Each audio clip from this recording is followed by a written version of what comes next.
RSS Mohan Bhagwat ने नागपुर महाराजा trust द्वारा आयोजित एक पुस्तक विमोचन कार्यक्रम को संबोधित किया।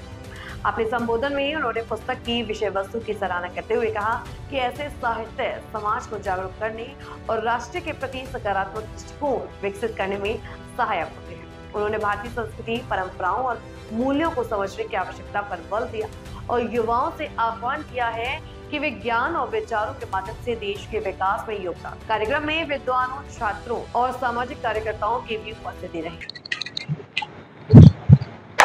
सवाल है, आपने कहा जाता है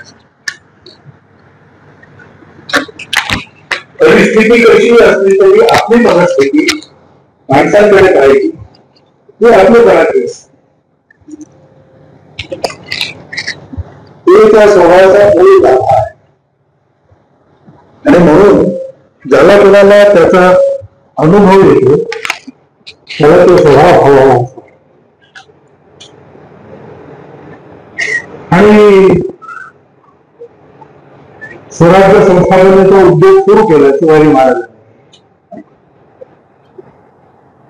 तर त्यांनी पहिल्यांदा काय केलं,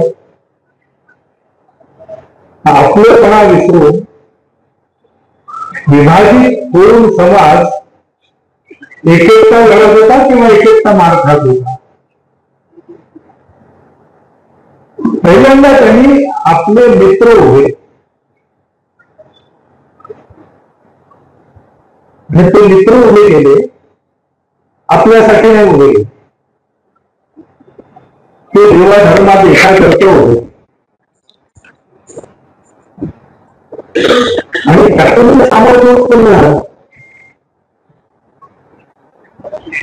जोपर्यंत शिवाजी महाराजांचा ची ही मानसिकता,